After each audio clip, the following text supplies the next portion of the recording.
In 50 BC, the contract of war was simple. It was personal. To kill a man, you had to look him in the eye. You had to smell the sweat on his tunic. You had to generate the force of death with your own muscle, swing a sword, and watch the life drain out of him from arm's length. There was a terrifying intimacy to the violence. It was a chaotic, bloody brawl, but it was human. The Roman Scorpio broke that contract. It did not care about your bravery. It did not care about your warrior lineage. It was a machine that introduced a new variable to the battlefield. Supersonic death. Imagine a bolt tipped with a pyramidal iron head traveling at 70 meters per second. That is 250 kilometers per hour. It arrives before the sound of its launch does. The Gallic warrior does not see the enemy. He does not hear the release. He simply ceases to exist. This was not a battle. This was an execution by engineers. To understand the slaughter, you must first understand the cage.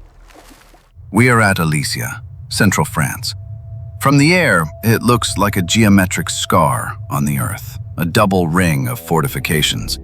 The inner ring, the contravallation, locks Vercingetorix and his 80,000 men inside the hill. The outer ring, the circumvallation, faces outward, holding back the relief army. Julius Caesar did not defeat the Gauls with swords. He defeated them with shovels. Before a single arrow was fired, the Romans moved millions of cubic meters of soil. They dug trenches 20 feet deep. They flooded lowlands to create artificial swamps. They planted lilia, hidden pits with sharpened stakes, specifically designed to snap the ankles of charging horses. This was not a battlefield. This was a calibrated kill box.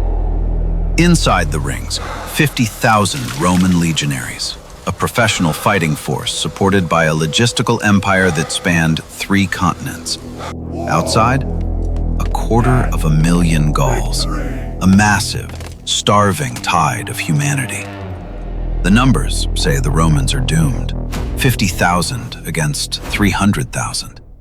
But war is not a sum of bodies. It is a sum of vectors. Caesar knew his infantry line would break under the sheer weight of the Gallic charge. He needed a force multiplier. He needed to thin the herd before contact. Every 60 meters along the wall, a Scorpio battery. 60 machines per legion, a total of over 300 artillery pieces pointing into the kill zone. A grid of fire, calculated to ensure that no square meter of ground remained safe. The Gauls brought rage. The Romans brought trigonometry. The Gallic relief army believed in the glory of the charge. They believed that if they ran fast enough, screamed loud enough, and hit hard enough, they could overwhelm the invaders.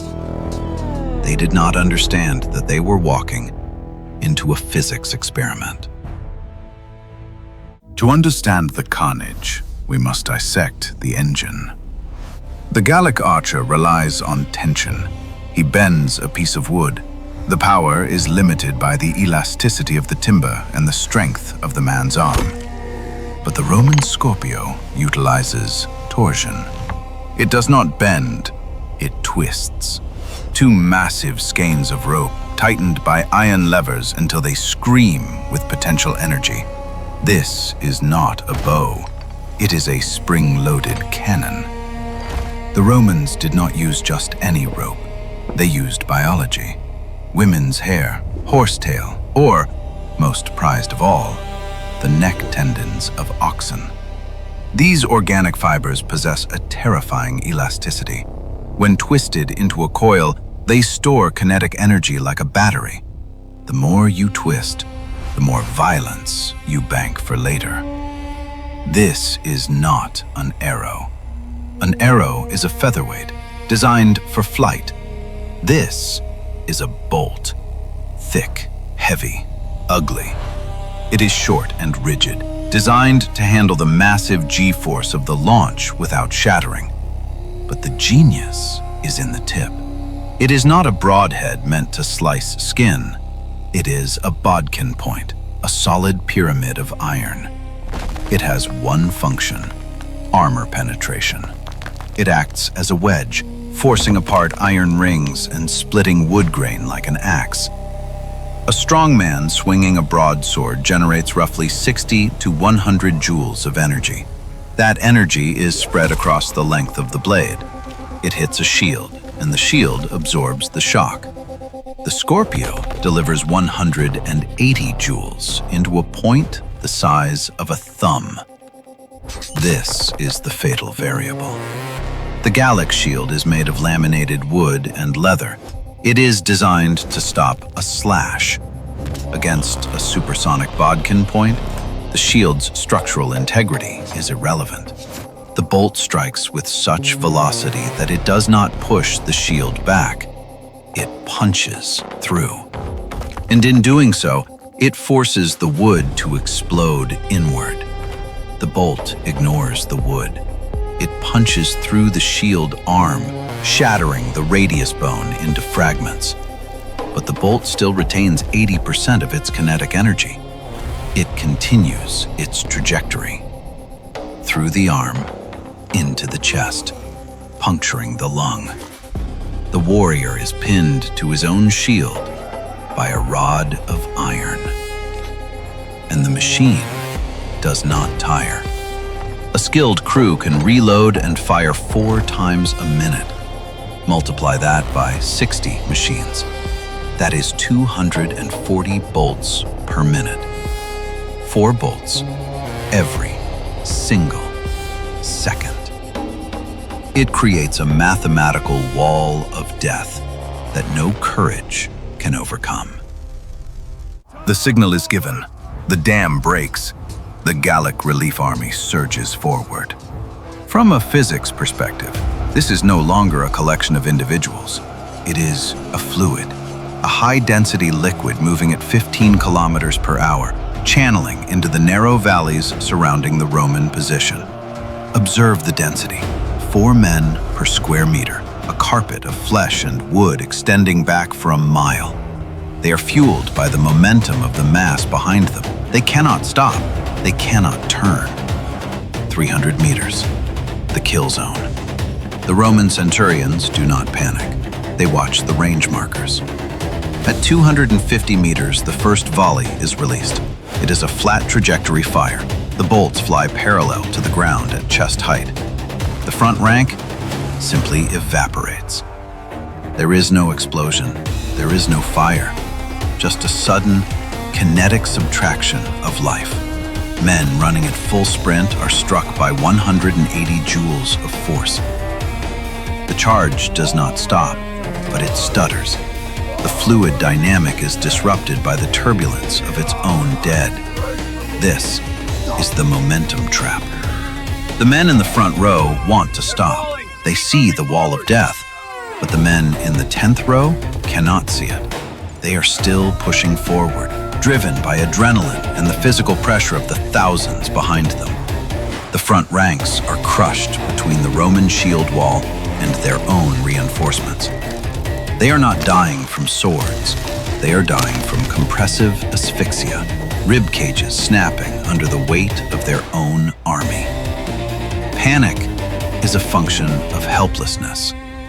The Gauls are warriors. They can accept death in combat. But this is not combat. They are being dismantled by a machine they cannot reach. The bolts are passing through the first man and killing the second. The dead act as tripwires for the living. The warrior ethos dissolves. The formation loses its coherence. It becomes a mob. And a mob is just a target-rich environment.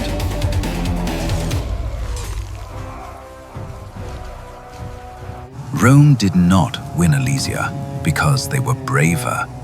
They won because they were efficient. Calculate the return on investment. To raise a Gallic warrior takes 20 years of food, training, and social investment. To forge a Scorpio bolt takes an hour of labor and a few ounces of iron. The Romans traded pennies for lives. It was an economic exchange rate that the Gauls could not sustain. Look closely at the battery positions, the crossfire angles, the interlocking fields of fire. We are not looking at ancient history. We are looking at the blueprint for the Somme. The Roman Scorpio was the grandfather of the machine gun nest. It was the birth of suppression fire. The concept that you don't need to hit every enemy, you just need to create a zone of space where biology cannot exist. The sun sets on Alesia. Vercingetorix surrenders. The mud is paved with the bodies of the free Gauls. They fought with honor. They fought with passion. And they were erased by mathematics. Civilization is not built on mercy. It is built on the ability to project force further than your enemy. The Scorpio was not just a weapon. It was a statement. A statement that said, we do not need to touch you to kill you. History is a weapon. Most are unarmed. Join the ranks. Subscribe to the channel. We are not here to tell stories. We are here to analyze the crime scene. The file is closed.